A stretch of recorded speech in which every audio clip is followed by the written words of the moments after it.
Welcome to Diwakar physics. चलिए हम circle और टेंजेंट के कुछ क्वेश्चन सॉल्व करेंगे। उससे पहले मैं जो थ्योरम्स है जिसको आपको समझना है वो उसका रिवीजन कर लेते हैं। ठीक है, तो सर्कल में आपको बेसिकली पहला थ्योरम ये है कि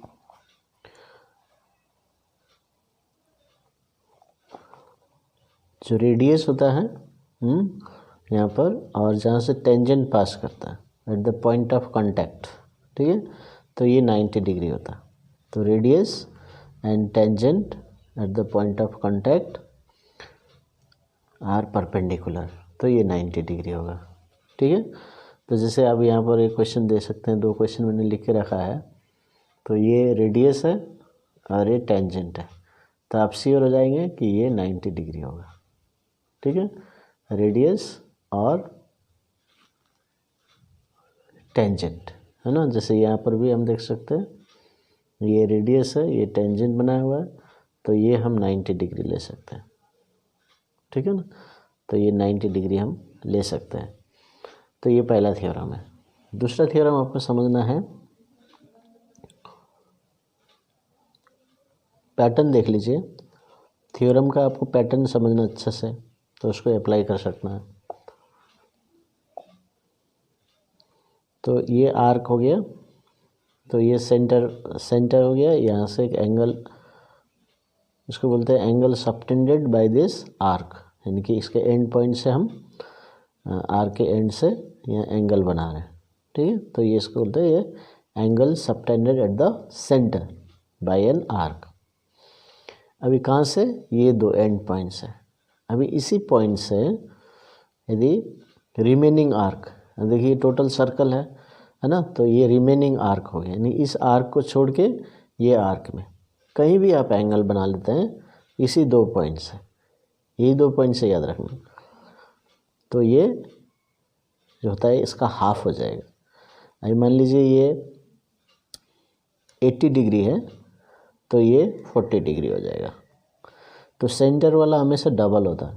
ठीक है, कभी कभी आपको ये दिया हुआ है, सेंटर का निकालना पड़ता है। तो ये मेजर आर्क यानी कि रिमेनिंग आर्क में जो एंगल होगा सेंटर में उसका डबल हो जाएगा। सेंटर का दिया है तो इसमें हाफ हो जाएगा। तो ये याद रखना। अभी इसी पैटर्न में हमेशा नहीं रहेगा, है ना, तो ये ऐसे भी रह सकता है। देखिए ये 40 डिग्री हो जाएगा, इधर भी हो सकता है ये 40 डिग्री हो जाएगा, इधर भी हो सकता है, कहीं भी। ठीक है, ये 40। तो देखिए ये दूसरा थ्योरम है। तीसरा थ्योरम यहीं पर हमने एक्सप्लेन कर लिया, क्या है, angle in the same segment. जैसे ये दो एंगल ले लीजिए। अब ये दो एंगल कैसे बने हैं, इसी पॉइंट से बनाए हुए, देखा ऐसा है ना। ये यहाँ से और यहाँ से ये एंगल बन गया, और यही दो पॉइंट से सेम साइड में ये बने हुए हैं, सेम साइड में, तो इसलिए ये इक्वल होता है। इसको बोलते हैं angle in the same segment. ठीक है, तो ये हो गया दूसरा थ्योरम। तीसरा थ्योरम आप याद कर सकते हैं, ये यदि डायमीटर है सेंटर से पास कर रहा है, तो इधर में कोई भी एंगल एंड से हम डायमीटर के एंड से बनाएंगे वो 90 डिग्री हो जाएगा। तो हमेशा याद रखिए। ठीक है, 90 डिग्री इधर भी बनाते हैं, ये and points of the diameter, तो 90 डिग्री हो जाए। Angle in the semi circle 90 degree. तो ये आपको एक थ्योरम है। तो ये तीन थ्योरम बहुत ही इम्पोर्टेंट है सर्कल के लिए, और इसी में से आपको क्वेश्चन पूछे जाएंगे, जैसे यहाँ पर पूछा गया है। ठीक है, फिर टेंजेंट क्या होता है।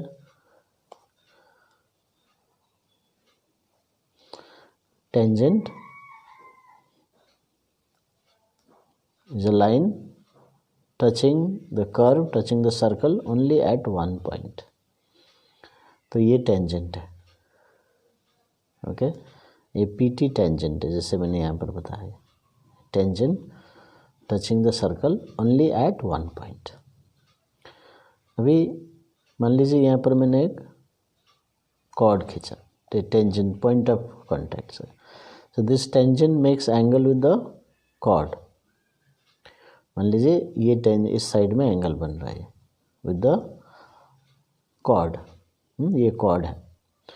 अभी ये एंगल इस साइड बन रहा है, अभी इधर में यदि मैं कोई भी एंगल बनाऊंगा तो इक्वल हो जाएगा, तो इसको बोलते हैं angle in the alternate segment.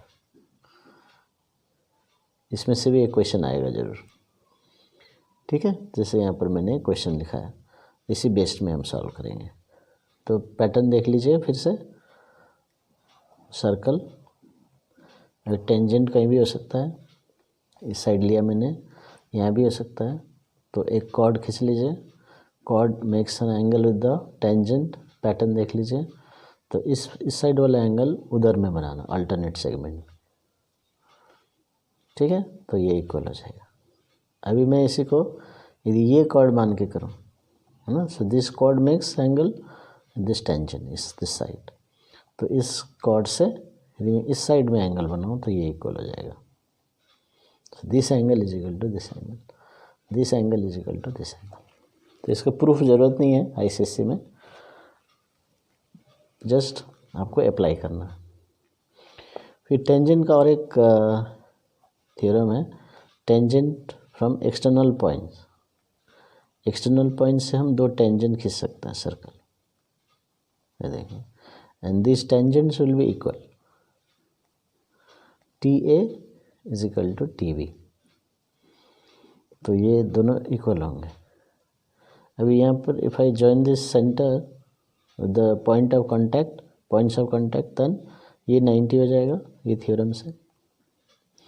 ये रेडियस है, ये टेंजेंट, ये 90 हो गया। तो ये जो ज्वाइन करेंगे तो ये 90, ये 90 और ये इक्वल हो जाएंगे, ये कॉमन हो गया। सो ये एंगल भी इक्वल हो जाएगा।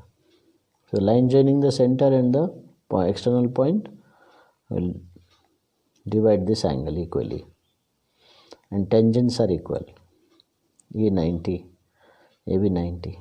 तो इस तरह से हमें दिया है तो ये भी निकाल सकते हैं सेंटर का एंगल, और ये सेंटर का एंगल दिया है तो ये हम निकाल सकते हैं एंगल बिटवीन टू टेंजेंट्स। तो ये बेसिक्स थ्योरम से दो टेंजेंट का और ये सर्कल्स का थ्योरम आपको पढ़ना है। तो चलिए हम क्वेश्चन कर लेते हैं। तो आपको थ्योरम अच्छे से समझ लेना है, पैटर्न। चलिए यहाँ पर एक डायग्राम दिया देखिए। तो ये सेंटर है, O is the centre, A O B, A O B ये 130 दिया है। बी सी डी निकालना, सॉरी बी सी ओ निकालना है, बी सी ओ ये निकालना है। तभी यहाँ पर डायग्राम ऐसे करके कॉम्प्लिकेटेड दिया है ना, बहुत सारे और भी एंगल्स हैं, लाइन्स है, टेंजेंट है, तो वो उससे कंफ्यूज नहीं होना है। आपको देखना है कि ये मुझे निकालना है और ये दिया हुआ है ना, तो कैसे हम इसको रिलेट कर सकते हैं। आप ध्यान से देखेंगे तो ये वाला थ्योरम इसमें अप्लाई होगा।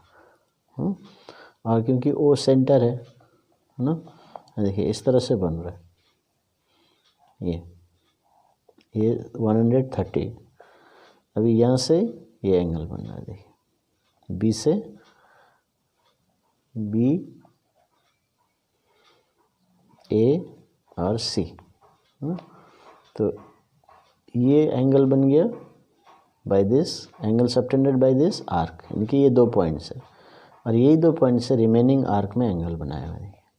तो ये क्या हो जाएगा, हाफ ऑफ दिस, ये वाला थ्योरम। सेंटर में जो एंगल है, angle subtended by the arc is double of or twice the angle subtended by the same arc on the remaining arc। तो अभी हम लिख सकते हैं पहला BCO, BCO is equal to, so BCO is equal to half of angle BOA या AOB। जब भी आप ये लिखेंगे तो इसका रीज़न नहीं होना चाहिए, रीज़न नहीं है तो मार्क्स कट जाएगा। तो रीज़न क्या है, angle subtended bye an arc, वो थ्योरम लिख दीजिए आप,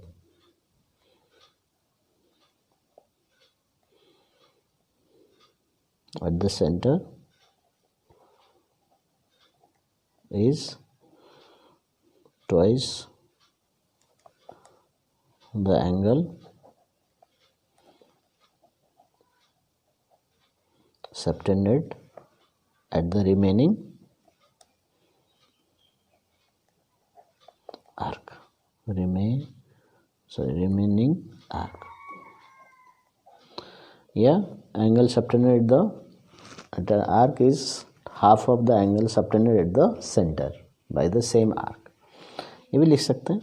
तो ये थ्योरम आपको लिखना है और थ्योरम क्लियरली इसमें आना चाहिए, तभी ये वैलिड होगा। तो अभी क्या करेंगे हम, half of angle 130, so this is 65 degree. देखिए, तो 65 डिग्री इसका पहला आंसर हो गया। अभी BDC बताया, BDC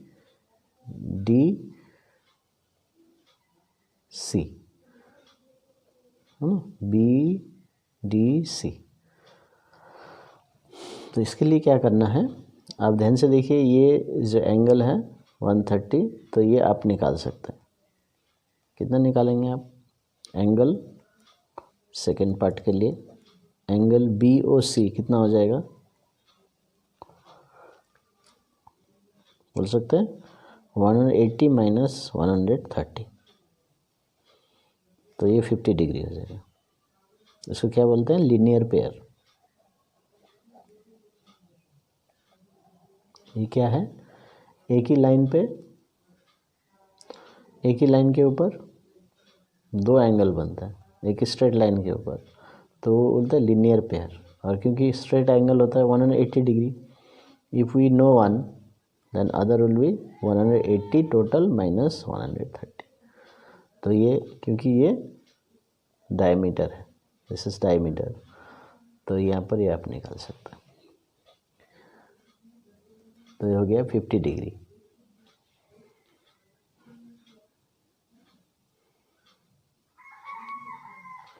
अभी ये मैंने क्यों निकाला, अभी मैं इसलिए निकाला क्योंकि देखिए ये पैटर्न क्या बन रहा है, इस तरह से पैटर्न बन रहा है।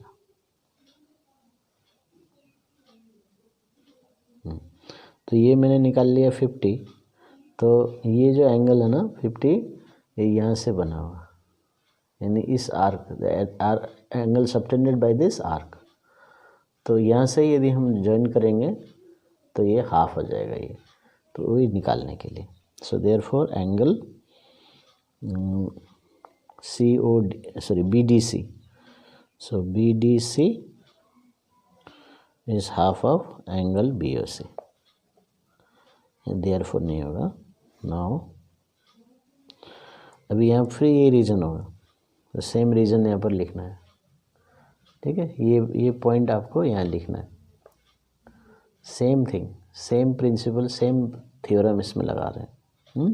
तो ये आप लिखेंगे, तो क्या आ जाएगा, हाफ ऑफ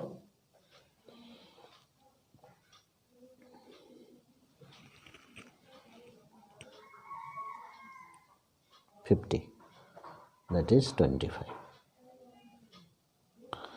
तो BDC भी आ गया, तो BDC ये 25, क्योंकि इसका हाफ होता है।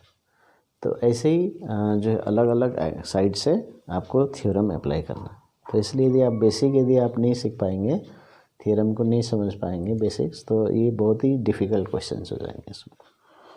तो आपको पैटर्न देखना है। चलिए हम दूसरे पार्ट में जाते हैं इसका। तो दूसरा क्वेश्चन बताता है if DT is the tangent. देखिए अभी यहाँ टेंजेंट ड्रॉ किया है, तो अभी आपको निकालना है COD। तो COD, तो ये एंगल निकालने के लिए बताया, COD कितना एंगल होगा, है ना। तो अभी जैसे यहाँ पर आप देख सकते हैं, तो यहाँ बहुत सारे ड्रॉ किए हुए हैं, तो आपको जो चाहिए उसी को कंसिडर करना है। तो आपको यहाँ पर ऐसा दिया है 45, तो ये कॉर्ड के साथ 45 है। तो देखिए इधर में जो एंगल बन रहा है ना इस कॉर्ड के साथ, ये 45 हो जाएगा। तो ये थ्योरम में से अभी हमने डिस्कस किया है ना। ये कॉर्ड और टेंजेंट के साथ जो एंगल होता है कॉर्ड के अपोजिट साइड में, अपोजिट सेगमेंट में ये एंगल इक्वल होगा। तो अब देखिए ये 45 दिया है तो ये भी 45 हो जाएगा, क्योंकि ये कॉर्ड से अपोजिट सेगमेंट में खींचा है, सर्कल में होना चाहिए। अब इसको 45 मत लीजिएगा, क्योंकि सर्कल में टच करना चाहिए, ये सर्कल में टच करना चाहिए, ठीक। तो ये 45 हो गया। तो इसलिए हम क्या लिखेंगे, एंगल CBD, ये जो CBD is equal to angle ये TDC या CDT। रीज़न लिखना है, इसको बोलते हैं angle in the alternate segment, alternate segment, ठीक है। अच्छा, तो ये हो गया 45 डिग्री। अभी आप फिर से ध्यान से देखिए, ये जो एंगल है ना ये यहाँ से बना है, और जो आपको पूछा गया है ये सेंटर में है। देखिए सॉरी, ये COD, तो इसी पॉइंट, यही दोनों पॉइंट से सेंटर में एंगल बना है COD। तो अभी लिखना है COD is equal to twice the angle of CBD। तो समझ में आ रहा है। तो रीज़न क्या है, वो थ्योरम जो पहले लिखा था वो आपको लिखना है। यहाँ पर भी देखिए, तो 3 बार वो चीज़ यूज़ हो रहा है इसमें, तो आप लिख लीजिएगा इसमें। तो ये 2 × 45 दैट इज़ 90 डिग्री होगी। तो COD 90 डिग्री होगी, ठीक है। तो इस तरह से हमें सॉल्व करना है। तो देखने में आपको पता ही नहीं लगेगा कि ये थ्योरम यूज़ हो रहा है, इतना आसान सा थ्योरम है। ये थ्योरम बहुत आसान है, तो ये इतना आसान सा थ्योरम यूज़ हो रहा है। ये डबल होता है, ये हाफ होता है, इसका हाफ होता है, और सेंटर वाला डबल होता है, लेकिन वो पैटर्न यहाँ पर दिख रहा है, वो आपको रियलाइज़ करना है। ये सेंटर वाला एंगल है ना। अब इसी पॉइंट से और इस पॉइंट से यहाँ बन रहा है, तो ये हाफ हो गया, है ना। ये 50 है, तो कहाँ से 50, ये सेंटर एंगल यहाँ से बन रहा है, तो इसी जगह से ऐसा करके जब बनता है तो ये 25 हो गया, ये सेकेंड पार्ट है ना। और टेंजेंट वाला अभी मैंने बताया। तो इस तरह से आपको क्वेश्चंस में ये जो थ्योरम हमने डिस्कस किया उसको अप्लाई करना, ठीक है। तो चलिए अब सेकेंड क्वेश्चन में जाते हैं, क्वेश्चन 2 में। अभी क्वेश्चन 2 में बताया है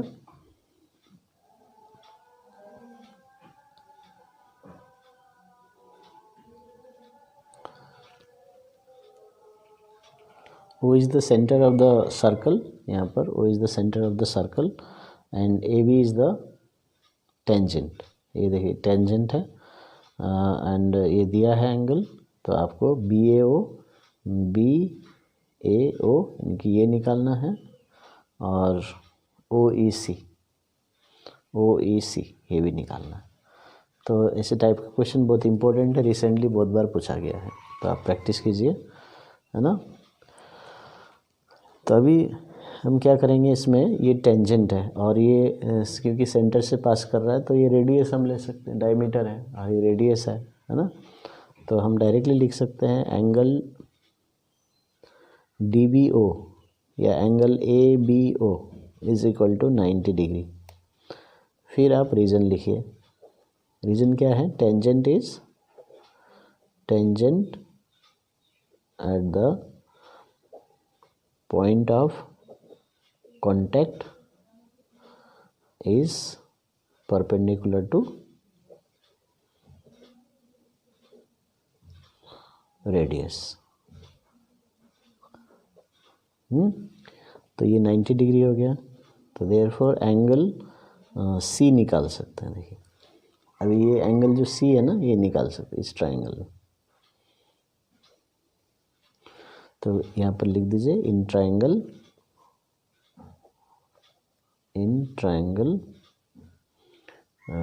BDC। एंगल सी कैसे निकालेंगे, 180 माइनस 65 प्लस 90। नहीं, जब अब हमारे पास दो एंगल मालूम हो गया ना 65 and 90, then we can find the third angle, क्योंकि तीनों एंगल का सम होता है 180। तो sum of the angles of a triangle is 180 degree. तो 180 माइनस, तो ये कितना हो जाएगा 155, तो आ जाएगा 25। तो C25 हो गया। अभी C25 हो गया तो देखिए C कहाँ से बना है, ये यहाँ से बना है सर्कल में, इस जगह से, और यहीं से आपका सेंटर एंगल भी है। तो आप बोलिए अभी EOB, angle EOB is twice the angle C। नहीं, कैसे समझ में आ रहा है, ये C जो है ये दो पॉइंट से बना है, और उसी से सेंटर में जो होता है वो हाफ डबल होता है। तो हमें ये मालूम चल गया 25, तो अभी ये डबल हो गया 50 हो जाएगा। रीजन क्या है, वही थ्योरम आपको लिखना है यहाँ से जो लिखा था, लेकिन रीजन जरूर लिखना है। 100 ओके 25 तो 50 डिग्री हो गया।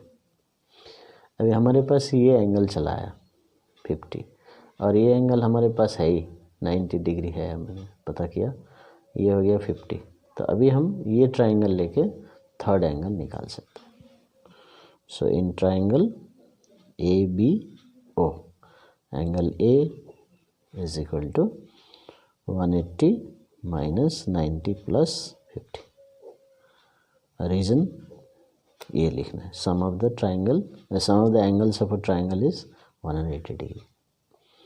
सो 180 140, सो ये 40 डिग्री आ गया।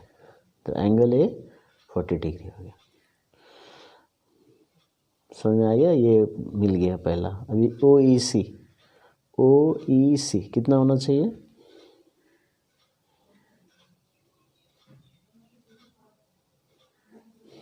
Second part, angle OEC is equal to angle OCE।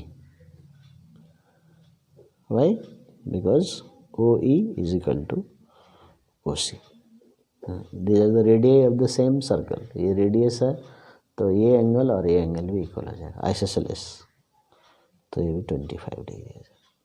तो कभी कभी हमको ऐसे पूछते हैं बीच बीच में, तो लगता है कि बहुत डिफ़िकल्ट मेथड होगा कैसे हम करना, तो बेसिक से अप्लाई कीजिए। ये मालूम चलिए, और ये सेंटर है, तो radius, this is radius, this second radius are equal, तो ये आइसोसेलेस हो गया। तो ये 25, तो ये भी 25 होगा। तो इस तरह से हम निकाल सकते हैं।